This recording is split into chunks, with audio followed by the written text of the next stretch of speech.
negozio di prossimità e c'è un calo di grandi supermercati. Quindi noi dovremmo aprire dei piccoli supermercati. Milano l'hanno riempita di piccoli supermercati, a 2 o 3 vetrine. Ma qual è il negozio di prossimità? Il vostro, quello che c'è sotto casa. Allora vuol dire che anche il consumatore comincia a dire: aspetta un po', io magari mi compro il pane secco o il formaggio da battaglia o la pasta di primo prezzo. Ma se mi devo togliere uno sfizio di una mozzarella di bufala, un pezzetto di formaggio, perché no? Una colomba di Pasqua la prendo in pasticceria una volta all'anno, o un chilo di gelato me lo prendo come Dio comanda, forse comincia a dire: lì mi tratto meglio, compro meno ma compro meglio. La grande distribuzione di questa roba se n'è accorta 5 anni fa che gli stava arrivando sta roncolata in mezzo alla fronte, perché questo è successo. Fermo restando, io sono certo che molti di voi qua dentro avranno avuto delle stagioni difficili, specialmente quella dell'anno scorso, che il tempo non ci aveva aiutato. Quest'anno avrete una stagione fantastica. Ma anche nella peggior crisi voi non avete potuto non cogliere che siamo ancora un'isola felice, dove non è stata bombardata. C'è stato anche noi, abbiamo avuto qualche rogna, perché insomma la crisi è crisi, la gente non c'ha i soldi in tasca. Ma non siamo stati bombardati come settore. Andiamo avanti. Eccolo il prodotto a misura di cliente, per darvi un'idea così un po' giocosa. Andiamo avanti. Quindi nasce una strategia che viene definita one-to-one, 1-1. Il cliente va al centro dell'attenzione e di colpo diventa il soggetto principale del mio studio. Il cliente, non la clientela, il cliente singolo. Andiamo avanti. Perché? A causa di questa enorme offerta che c'è sul mercato e a causa di questo bombardamento mediatico illimitato, il cliente tende a diventare trasversale, cioè passa velocemente da un prodotto all'altro. Passare di moda oggi è un attimo, Tac, un attimo. Passi di moda e sei morto. Noi dobbiamo sempre essere di tendenza, sempre dettarla la moda, non passare di moda. Andiamo avanti. Dobbiamo quindi incominciare a pensare in modo diverso, se già non lo facciamo. Puntare maggiore attenzione al rapporto col mio cliente, mai senza perdere mai di vista la qualità di quanto offerto, se no decade tutto quello che stiamo dicendo. Noi non ci possiamo permettere il lusso di fare un prodotto porcheria. Io ho sentito una volta un corso, e vi giuro che ci ho fatto una discussione, non vi dico dove, ma dove un imbecille di un architetto raccontava a dei colleghi vostri, neofiti, gente che doveva aprire, nuovi, futuri colleghi, come bisogna valutare l'apertura in un locale, in una città, in un'altra. E questo idiota ha detto: ma se per esempio aprite un locale in un posto di grande passaggio solo turistico, non serve che facciate un buon gelato, perché tanto il cliente che pigliate oggi, domani parte e non lo vedete più. Ma sei cretino? E se quello stesso cliente il giorno dopo va in un'altra città, cosa gli rimane? Di aver mangiato una porcheria. Errore madornale. La qualità per noi è diventata ormai come l'aria che respiriamo. È l'unica arma che abbiamo per fare un mazzo così a chi mette dentro gli spinaci tritati e ci fa passare per pistacchio. Andiamo avanti. L'approccio deve essere individualizzato. Io devo capire che il mio cliente, che è il più grande patrimonio del mio locale. E voi lo sapete, ne sono certo, ma ricordatevi di dirlo ai ragazzi che lavorano da voi. Io in queste 2 giornate a tavola, sentendo i commenti di amici come voi, li ho sentiti di tutti i colori sul personale, che Beppo dice bisogna ammazzarli tutti. Beppo va come un carro armato. Io dico dobbiamo cercare di aiutarli a capire che il cliente che paga i 5 euro è lui che gli paga lo stipendio, non noi. Perché quei 5 euro di quei 2 coni o quei 3 coni c'è dentro tutto, il lavoro, il guadagno del proprietario, il suo stipendio, c'è il futuro anche per lui. Se no se ne fottono e rovinano quello che fate voi in laboratorio o in negozio. Se esce un cameriere deficiente o io ho un amico che è andato in una gelateria di Milano, ma credetevi, ve lo giuro, è la verità, una gelateria di grido, ha messo una banconista ignorante, povera Stella, questa ha fatto un cono, ha spezzato il cono, già non dovrebbe succedere. Che ha fatto? Ha preso un bicchierino, gli ha messo il cono spezzato, 1,50 euro. Il mio amico, ve lo giuro, non è un titolare di un'agenzia di pubblicità. Ha detto, io pensavo di essere su un candid camera. Mi sono guardato intorno e ho detto, cazzo, questi mi fregano, ok? una persona distinta dalla massa dei consumatori. Questo è quello che ha bisogno oggi di sentire il nostro cliente. Perché dato che sta passando, passatemi in termini, un momento di merda, perché il 70% della popolazione italiana in un modo o nell'altro l'ha sentita sta botta di sta crisi. Il ricco è ricco, se ne fotte, non ha problemi. Ma lui in questo momento desidera avere un minimo di riconoscimento, un minimo di gratificazione. E se io vado a comprarmi un gelato dal mio gelatiere, voglio che la ragazza che me lo dà mi fa un bel sorriso, il signor Puglisi, che piacere vederla. Cosa le do? Il suo solito yogurt? Certo, vuole assaggiare anche una cosa nuova che abbiamo fatto? Guardi che spettacolo sto gusto abbiamo fatto, il marron glacé viola. Che cazzo, qualunque cosa. Scusa. Io mi sento gratificato. Noi vendiamo un prodotto, ha ragione Beppo, vendiamo un'emozione. Sfruttiamola sta cosa. Pensate a quei poveri cristi dei fioristi che devono fare la faccia delle circostanze. Ti faccio i fiori per la corona o per il matrimonio? Sono due morti lo stesso, eh? Prima sfottevano loro, ma poi pensate, io che sono pluridecorato nella materia, quando a me chiedono, ma tu sei sposato? Io rispondo ogni tanto. Come nel famoso film Jurassic Park, che c'era uno ma tu sei sposato? Ogni tanto sono sposato anche, quindi più che altro so cosa mi sono costati. Non avete idea quante borse di ricerca avrei potuto finanziare. Facessi cambio con i miei matrimoni saltati per aria, sarei a quest'ora... Va bene, stiamo scherzando un po'. Una persona distinta dalla massa, il cliente ci tiene un casino in questo momento, a essere un po' fuori dal coro. Andiamo avanti, grazie, visto mi aiuti. Ecco, questo vuol dire fuori dal coro, ma questa è una sciocchezza. Andiamo avanti. Perché voi siete avvantaggiati? Voi avete un enorme vantaggio perché avete il contatto diretto con il cliente. Io non so nelle vostre città, nella mia che è Milano, negli ultimi 2 anni è successo un fatto che prima non c'era. I supermercati si sono riempiti di banconcini con la hostess in divisa che ti fa assaggiare i prodotti industriali. Perché? Perché vogliono parlare col cliente. Adesso io devo fare con voi un referendum, scusate, per alzata di mano. Però dovete rispondermi sinceramente. Visto io ho sto sole qui che mi sta uccidendo e fa un caldo da morire, se io mi tolgo la giacca, voi mi mandate a quel paese o mi date il permesso? Chi mi dà il permesso alzi la mano. Grazie. Scusate, ma è una roba allucinante. Giuro che, meno male che non ho la camicia quella di Totò con solo le maniche. Vi ringrazio, ma ho il sole qua, è una roba...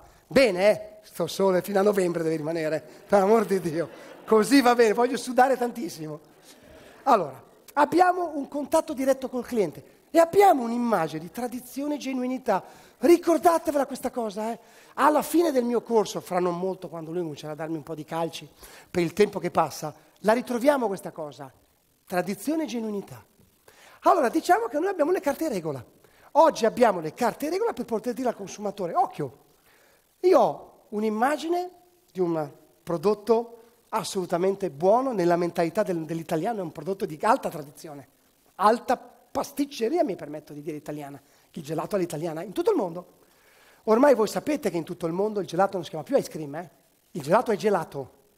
Ormai è stato deciso a livello mondiale che, come dire, espresso, spaghetti, pizza, non si traduce. Gelato non si traduce, l'ice cream è un'altra cosa. La giornata europea del gelato è la giornata del gelato, non dell'ice cream. Quindi questa cosa, diciamo, abbiamo un prodotto percepito come un prodotto aspita, questo è un prodotto di qualità. Oggi riusciamo anche a dirgli, sai che anche fa bene alla salute? Te l'avevano mai detto? Ma chi lo dice? Questi signori qua. E siamo in un momento in cui il cliente è un po' disorientato, vuole sentirsi coccolato e vuole un prodotto su misura. L'industria è fottuta. Non ha armi. Mettono i banchetti nei supermercati per farti assaggiare la carne Simmental. Ma che cazzo fa? Ma è 30 anni che la mangi, è sempre uguale. Non è che cambia. E la vuole con l'oliva, a me mi dia l'oliva. Ma questo è quello che sta accadendo. Perché non hanno il contatto con la gente, ragazzi. È quello fondamentale, il contatto, tutti i giorni. Io lo dico sempre nei miei corsi. Mio papà, che è mancato tanti anni fa, che era un galantuomo, ma già quando ero bimbo mi diceva, ricordi 2 cose. Quando c'è una signora tu ti alzi e ti togli il cappello, allora si portava il cappello. E se c'è un amico o un conoscente, stringigli la mano, fagli capire che ci tieni a che lui esiste e che è davanti a te. Cazzo, sono parole d'oro. Oggi la gente ha bisogno, magari comunica in modo diverso, non con la stretta di mano, ma con Facebook. Ma non importa, è un'evoluzione della comunicazione. Io sono su Facebook, ci devo essere come amministratore delle pagine delle nostre riviste. Ho anche un mio profilo perché devo averlo per forza. L'altro giorno ho visto che ho 202 amici, ne conoscerò 11, gli altri 190 sono strafelici di avermi. Mi arrivano richieste di amicizia, le robe più strane. Spero di non rispondere a qualcuna, a qualche Tatiana slovena che mi dice tu vuoi amico mio? Io non vorrei che poi la mia attuale compagna dice ascolta mi sono digerito 2 mogli, ma non mi rompere i coglioni con Tatiana perché sennò è la fine. Per cui abbiamo una serie di componenti che sono segnali di positività nel nostro settore, che dobbiamo non solo noi essere coscienti, ma trasmetterli al nostro cliente. Andiamo avanti. Cosa possiamo fare? Abbiamo capito che la proposta di qualità è importante, ma non basta più. L'accoglienza cordiale è fondamentale, ma possiamo fare qualcosa in più. Cosa facciamo? Qualche iniziativa che di colpo diventa da vendita passiva a vendita attiva. Alcune idee buttate così, ma voi ne avrete molto meno di me. Perché dobbiamo fare in modo che il cliente venga riconosciuto e abbia una percezione di essere uno che conta per voi. Andiamo avanti. Stimoliamo l'attenzione con materiale informativo. Se voi mi manderete una mail, io vi giuro che vi mando un pacchettino di segnalibri, che sono tutti fruttini, con scritto la ricerca fa bene alla salute, bla bla, il gelato fa bene alla salute, voi me li chiedete, io ve li mando, voi li regalate ai clienti. È una sciocchezza. Ma perché abbiamo fatto un segnalibro e non una penna? Perché il segnalibro abbiamo scoperto dagli esperti che non viene buttato via. Perché nessuno butta via un segnalibro, perché uno dice può sempre servire. Magari lo metti in casa e non lo usi per 3 anni, ma non lo butti via. Un segnalibro che dice il gelato fa bene, oppure ti do un po' di novità, ti preparo una robina. Guarda, queste sono le nostre nuove offerte. Ho visto Stella, che siamo qui da loro, hanno lanciato, vedevo solo il nome Mediterraneo. Io mi immaginavo stamattina, se io avessi una gelateria, dico, minchia, io metterei dentro, pagando i diritti SIAE, metterei il film Mediterraneo, quello con la Batantuono, perlomeno la colonna sonora. Creerei un clima di novità. Cercherei di dire al mio cliente, qui siamo di tendenza, qui facciamo la storia del gelato. Lo guido, lo consiglio nella scelta dei prodotti, gli do qualche suggerimento, voi lo farete già senz'altro e fate finta che sia un ripasso. Gli dico a casa come servire le coppe, come conservare il gelato, come abbinare i gusti. Andiamo avanti. Gli metto magari e lo invito alle degustazioni. Voi se non lo fate già, usciti da questo incontro, voi dovrete da domani raccogliere gli indirizzi email dei vostri clienti. E voi dovete inventarvi una degustazione al mese, è già poca. Apre la stagione, c'è la settimana esotica per l'arrivo dell'estate. Abbiamo messo dei gusti nuovi, mediterraneo che sia, qualunque altra cosa, e io invito il mio cliente, ci tengo che lei venga, ho il piacere di regalarle un cono. Investite un cono su un cliente in apertura stagione, lo fate sentire importante, viene, glielo fate assaggiare, avete quel cliente per tutta la stagione.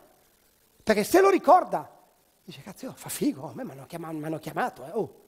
Io non sono uno qualunque, sono uno che ha ricevuto una mail, la invitiamo personalmente a venire. E se arriva uno e dice, Marco, tu mi perdonerai, è solo un esempio, Madonna, ma non mi piace sto sapore. Volete dire, meno male che me l'ha detto, la ringrazio perché il suo parere per me conta. Stiamo facendo proprio un test, lo facciamo assaggiare ai nostri 100 migliori clienti per capire se questo è un gusto che va fatto così o se va cambiato in qualcosa. Vedrete la reazione della gente. Cazzo se conto io, questi mi invitano alle degustazioni. Oppure lo invitiamo a condividere. Ma sai che io penso a quei buoni figli, buona donna di Grom. Il gelato come una volta. Abbiamo i pistacchi iraniani. E chi se ne frega che c'è il pistacchio iraniano? Non è mica il migliore del mondo. Come se io dicessi, abbiamo lo champagne sloveno. Non funziona così, è sulla credulità della gente che lavorano questi. I pistacchi iraniani, che buoni. Io ce l'ho di Bronte, guarda un po', se permetti, a chilometro un po' più corto, ma un filino più importante. O magari la nocciola delle langhe nostre, per dire. Organizziamo qualche mini lezione di gelateria? Come diceva Panizzolo, ha ragione, queste mamme infoiate che devono fare il cake design. Invitiamole a venire in gelateria, guarda che facciamo vedere come produciamo il gelato. Cosa vuol dire fare una mantecata? E a maggior ragione quando avete il negozio pieno e qualcuno entra e vuole scappare via perché non ha tempo di aspettare, bloccatelo sul nascere. Signori, non andate via, perdete 3 minuti, ma abbiamo fatto un fior di latte. Dovete assaggiarlo per forza. 5, 10, 7, 12 cucchiaini. Cosa avete investito? 3 minuti di tempo, bloccate 30 persone.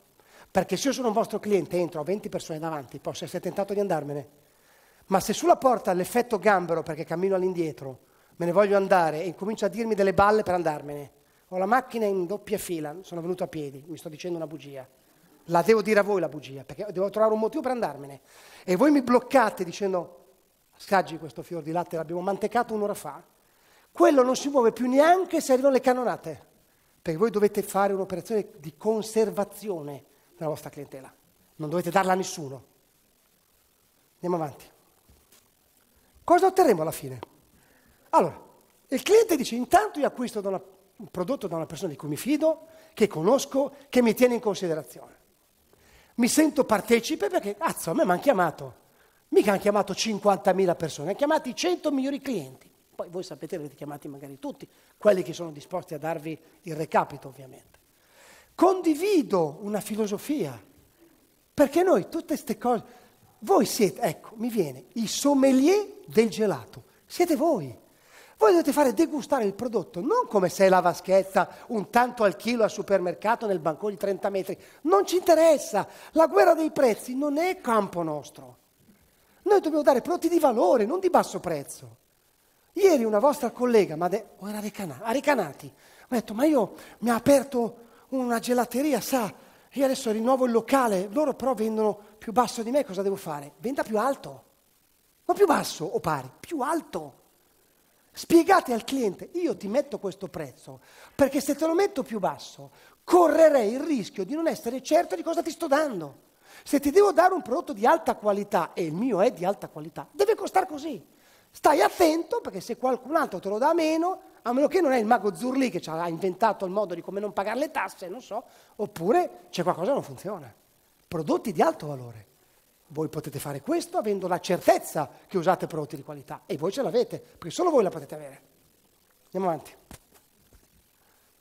Occhio a questo concetto. La qualità intrinseca vuol dire esattamente un prodotto quanto è buono per davvero. Se un prodotto è buono per davvero 100 e la qualità che percepisce il mio cliente, la sensazione che lui prova è 70, abbiamo perso 30 punti per strada, come peggio dello spread. Non possiamo permettercelo. Noi dobbiamo fare in modo che quanto più il valore di quello che diamo sia percepito dal cliente. Allora sì che avremo la battaglia in mano da combattere con le giuste armi. Io faccio un prodotto da 100, il mio cliente al massimo deve arrivare a 95, ma non meno. Deve percepirlo così. Andiamo avanti. Quindi cosa vuol dire questo marketing diretto one-to-one tanto di moda? Che è un marketing che dice, cambia la disciplina del marketing. Tutti i docenti di marketing del mondo hanno dovuto rivedere tutto. Sono saltate migliaia di teste, ragazzi, nelle agenzie di marketing. Il punto di partenza cambia della mia impresa. Lo scopo mio cambia. Voi se siete felici e contenti alla fine di una giornata, perché è andata bene, lo dovete essere se avete la percezione che i vostri clienti sono felici e contenti. Non siete contenti voi. È secondario, credetemi, è secondario. Noi non dobbiamo essere contenti. Noi dobbiamo essere consapevoli che i nostri clienti sono contenti e si sono sentiti gratificati, importanti, li abbiamo accontentati. Li abbiamo trovato delle soluzioni. Da un cono a organizzare un banchetto. Andiamo avanti. Cosa facevamo ieri? Soddisfare un solo bisogno per il più ampio numero di clienti. Abbiamo scelto questa immagine anni 60. Ford. Faccio la Ford T nera per accontentare il maggior numero di clienti che vogliono un coupé nuovo. Allora c'hanno 7 macchine, va bene così. Come cambia oggi la cosa? Cambia in questo modo. Soddisfare il maggior numero di bisogni di un cliente. Così stiamo a galla. Nell'altro modo siamo destinati a spaccarci le ossa. Ogni cliente, noi come se avessimo per assurdo la gelateria, abbiamo un cliente. Ognuno che entra è l'unico cliente, voi immaginatelo come l'unico cliente della gelateria. Quello che se oggi non consuma da voi e non torna domani o dopodomani, siete ringuaiati fino al collo. Tranne ovviamente i casi limite, perché so perfettamente che voi presentate 48 gusti in vetrina e vi chiedono il 49esimo. E arrivano cafoni, caproni, maleducati, imbecilli con delle pretese assurde che non hanno voglia, poi vi fa perdere 2 ore. Questo le so tutte. Ma abbiamo scelto di fare questo mestiere. Questo mestiere non è facile. Chi dice, come quei bischeri che adesso aprono gelaterie come fosse niente, si fa in atto la gelateria, facciamo i soldi con la pala. Si trovano poi con la pala. Soldi no. Questo è il problema. Quindi lo sapete, voi siete dei professionisti. Io parlo con la crema del settore, ma lo siete non perché io vi conosco uno per uno, ma già il fatto che siete qui vi dà atto che volete, investite una giornata del vostro tempo per venire ad ascoltare, anche solo a confrontarci tra di noi. Andiamo avanti. Quindi cosa facciamo? Prendiamo maggiori informazioni possibili sul cliente, le email, le sms. Noi dobbiamo sapere che il signor Giuseppe ha 2 figli, la suocera, la mamma, la nonna, la zia, che gusti vuole e che cosa si aspetta da noi. E anche il cane? E anche il cane. Perché no?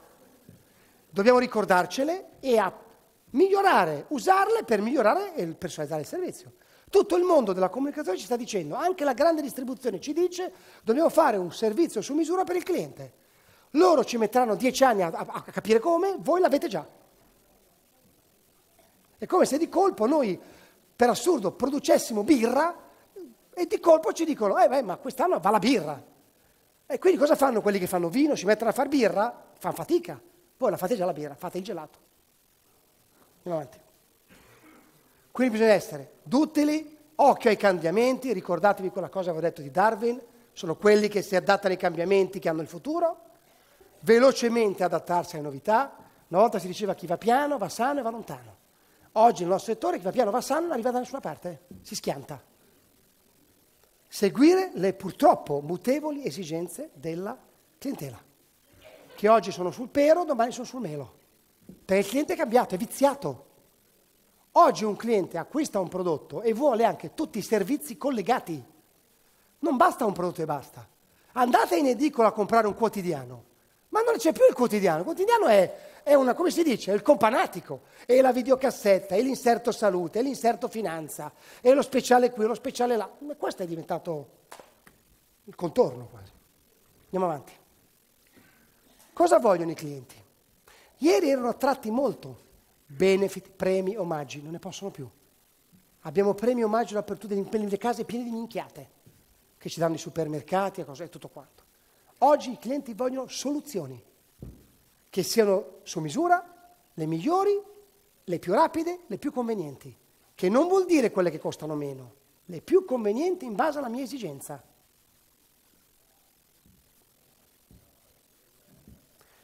Altrimenti se ne vanno, signori. Perché fuori avete un mondo di lupi, a volte lupi onesti, a volte lupi furbacchioni. E voi avete il diritto e il dovere di difendere la vostra attività in maniera positiva. Andiamo avanti, grazie. Le strategie di ieri, di qua appaiono le strategie di domani. Subivamo il mercato, è vero, l'abbiamo subito per tanti anni. Penso a questi signori qui, che io li nomino spesso, per carità, con doveroso rispetto. Oggi no, noi non possiamo più, noi dobbiamo guidarlo il mercato. Nel nostro quartiere diamo legge noi, non il Magnum. Noi abbiamo fatto questo libricino, che ho portato anche quello, un manualetto sui gelati su stecco, sta andando a ruba. Come mettere in gelateria un qualcosa in affiancamento per beccare anche il gelatino su stecco. Di colpo l'abbiamo, ma guarda che era il Pinguino. 50 anni fa era un gelato artigianale, su stecco. Poi Stratisti qui ha fatto il Magnum, ma era del settore artigianale il gelato su stecco. Benefit, no, soluzioni per i clienti. So che la parola sembra esagerata, mamma mia, per un cono gelato. È una soluzione.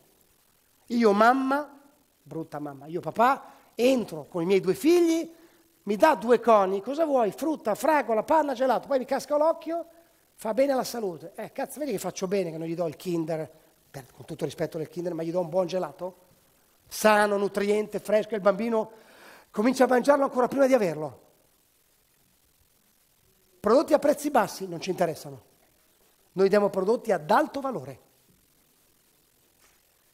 Imitiamo la concorrenza. Io l'anticipo la concorrenza. Voi pensate che non uscirà adesso a primavera la nuova linea di Magnum, Algida, piuttosto che tutta l'industria si muoverà con i gelati più belli del mondo? E io appena parte la stagione faccio una settimana delle mie novità, 21 marzo inizia la stagione nuova, la primavera, c'è una settimana con la settimana delle novità in gelateria, che siano 1, 2, 3 o 40 non importa, invito tutti. Devo fare un casino che tutto il quartiere deve parlare. Quote di mercato. Non c'è più il mercato, signori. Il mercato non c'è più. Ci sono le quote di persone, nome e cognome. Io idealmente vorrei conoscere uno di voi di persona. Questo è quello che dovete immaginare. Le quote di mercato sono state spazzate via da una crisi che non ha precedenti. La terza guerra mondiale è questa. Non è stata più combattuta con i fucili e i mitragliatori, se il famoso Putin non parla con Renzi non so come finisce, ma viene combattuta come? A livello di finanza. Abbiamo avuto delle nazioni che hanno detto voi siete dei barboni, per me gli potremmo fare un culo tanto, però non capisco come mai, e quindi povertà, disoccupazione, lo spread, lo sprod, 2000 governi e chi ci aiuta? Nessuno. Anzi, ci martellano. E questa è la terza guerra mondiale. Quindi mercato non c'è più, ci sono le persone, quelle sono rimaste e noi le conosciamo una a una. Andiamo avanti, Marco. E domani? Domani intendo non domani fra 10 anni, domani mattina, 12 marzo, quando noi compiamo 10 anni con la nostra rivista. Bisogna stare attenti al marketing, non più one to one, ma quello cosiddetto tribale, che vuol dire quando una persona è inserita in un contesto, è un individuo che però socializza con altri in certe situazioni. Andiamo avanti. Avanti. Quindi, cosa succede? Noi becchiamo il consumatore e cerchiamo di capire, ma questo consumatore fa parte di che cosa? Vai avanti pure. Esempio. Non più come soggetto isolato, ma è legato ad altri individui. Vanno in palestra. La palestra è un punto di socializzazione. La scuola per i ragazzi. Poi abbiamo dei gruppi non più reali, ma virtuali che sono in rete. Ecco che nascono i social network, che esplodono. Voi sapete, siete tutti adultissimi. Sapete la solitudine che c'è nei social network? È un rifugio per milioni di persone, per milioni di ragazzi. Ma è un modo, almeno c'è questo, di socializzare. Bisogna inserirsi, entrare dentro nel gruppo, perché abbiamo un sacco di cose da raccontare. Non dobbiamo vendere i gelati nel gruppo, dobbiamo fare in modo che i gruppi vengano a sapere di cosa noi proponiamo. Si può fare, non costa quasi niente, anzi niente praticamente. Andiamo avanti. Il gruppo è un luogo sociale. Sono venute fuori delle statistiche estremamente interessanti. Si discute, si negozia, si elabora, si sentono i pareri degli altri. Oggi sempre più la gente va in vacanza, si ha letto i commenti degli altri, non cosa gli ha raccontato il tour operator o l'agenzia del viaggio. Si ha letto tutti i TripAdvisor, tutti i commenti, è stato bene, è stato male, fa schifo, fa bene, fa male. Anche lì bisogna stare molto attenti perché qualcuno ci marcia ovviamente per fare del danno ai concorrenti. È un luogo dove i consumatori reperiscono notizie e le usano. Andiamo avanti. Andiamo avanti. Esempio, My Nutella ha creato un suo social network ed è in contatto, tra di loro si contattano gli amanti della Nutella e loro, un'azienda, ha creato una comunità e loro hanno ormai la loro comunità. Voi dovete farvi la vostra piccola comunità, perché no? Non dovete fare i numeri di Nutella, ma se voi vi fate 875 amici nella vostra zona, perché no? Andiamo avanti. Perché? Perché quello che viene comunicato nei social network, se è interessante, si sviluppa come un virus. È un passaparola. Fate questo conto, l'abbiamo messo qua. Ammettiamo che voi lanciate la settimana che vi suggerivo io, la degustazione di inizio primavera, e avete 50 amici, lo mandate a 50 amici, che a loro volta lo mandano ad altri 30, e a loro volta lo mandano ad altri 20. Succede che nel giro di breve 30.000 utenti hanno avuto questa notizia. Quando io ho pubblicato le locandine e il video di Veronesi, in 11 giorni ho avuto 18.000 visualizzazioni. Io sono partito dai, mi pare, 800, 700, 800 amici avevamo, 18.000. Ok, è una notizia importante, ma tendenzialmente molto per noi operatori. Ma molti consumatori l'hanno letta. Comunque hanno preso atto di questa cosa. Andiamo avanti. Che mezzi abbiamo? Andiamo avanti. Allora, il blog, vabbè, è quello forse meno problematico in questo momento. È una sorta di diario online, ci si mettono le ricette, i dolci, i gelati, lasciamo in modo che si parli di noi. Si mangia bene, il gelato è buono, il gelato è cattivo, sono gentili, sono carini. È un mezzo alla portata di tutti, molti li hanno già, ma io lo reputo meno interessante di quello che penso io. Andiamo avanti.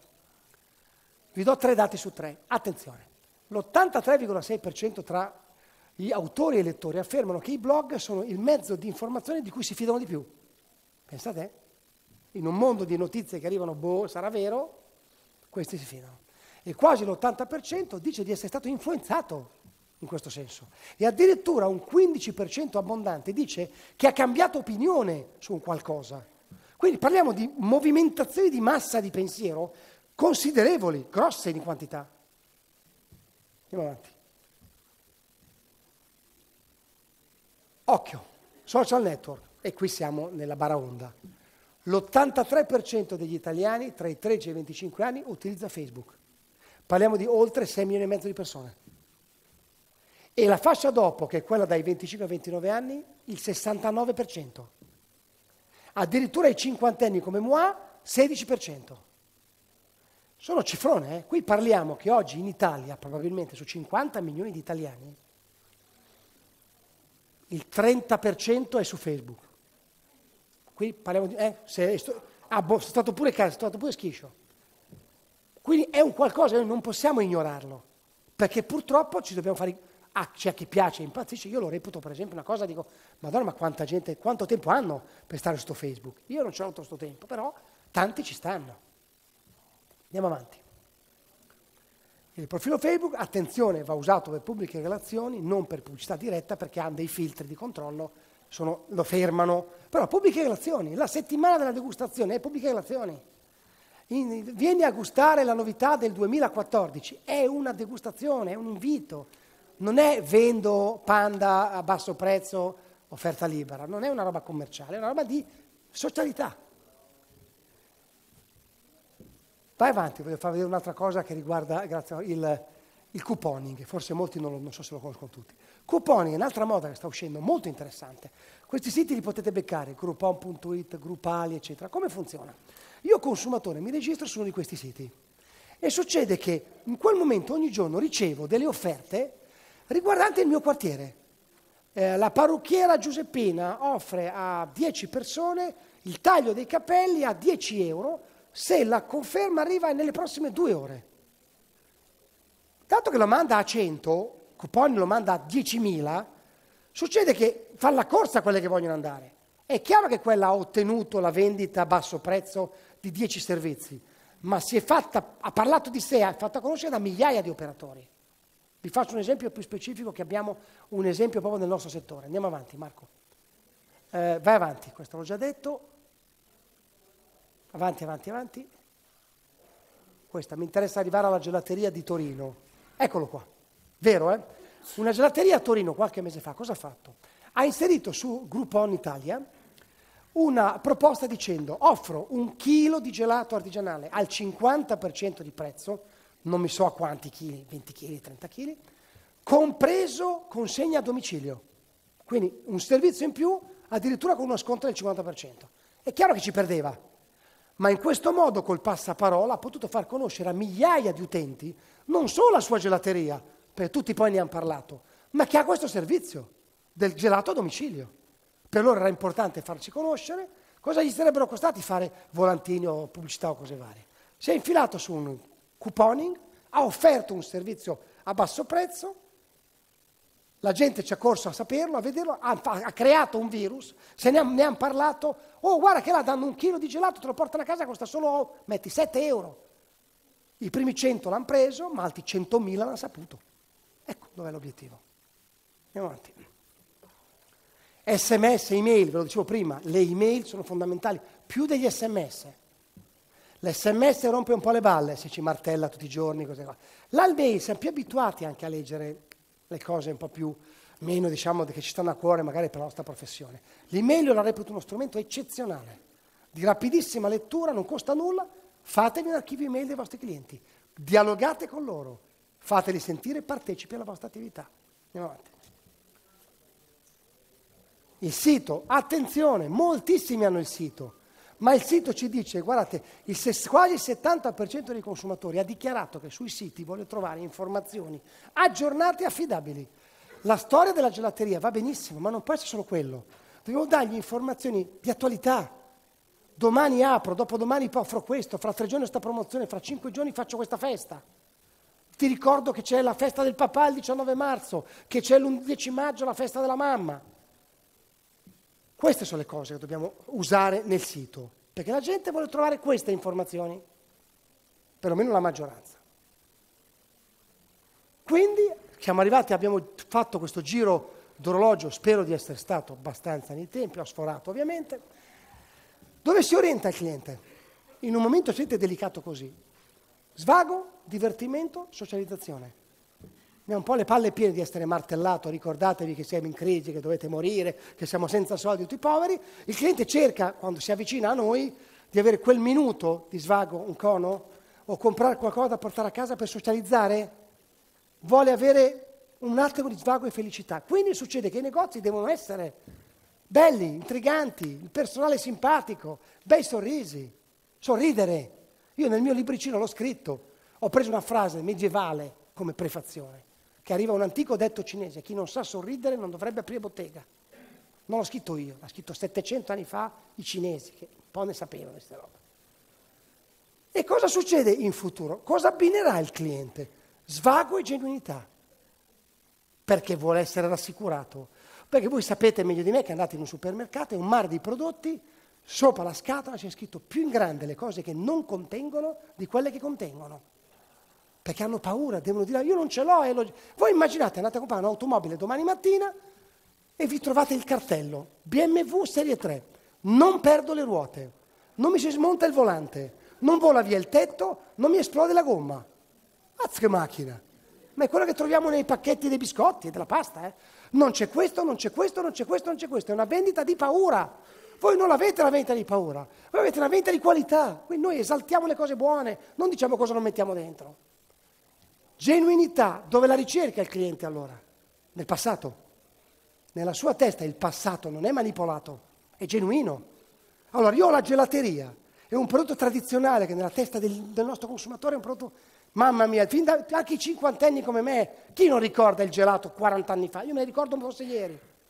Genuinità, svago? Ok. Nel passato? Ok. Sta a noi, aggiorniamoci, stiamo in pista. Andiamo a testa alta di quello che facciamo e facciamolo capire al cliente che noi siamo lì perché siamo felici di fare quel lavoro lì, che è duro ma è di ricco di soddisfazioni per lui e per noi. Poi abbiamo un'ultima cosa da affrontare che dura un minuto, che è quest'ultima cosa che vi dico. Ho messo un'immagine di festa, la crisi, perché questa l'abbiamo appena sfiorata noi oggi, può essere un'opportunità, mi dai indietro gentilmente? Dipende dal modo in cui viene affrontata, secondo il mio parere. Può anche essere un'opportunità. Però che cos'è la crisi? Facciamo una sintesi di 3 righe. La crisi porta preoccupazione, incertezza, sconforto. In una parola, paura. Abbiamo paura. Io non ho nessuno strumento per togliere la paura che tutti noi abbiamo della crisi. Però mi sono letto una cosa recentemente, una frase di un filosofo di parecchio tempo fa, un certo Goethe, che ha scritto questa frase che è il mio augurio per voi per la prossima stagione, poi vi smetto di torturarvi. E questa frase qui. Un giorno la paura ha bussato alla nostra porta. Il coraggio è andato ad aprire e non ha trovato nessuno. È stato per me magnifico stare con voi oggi. Grazie.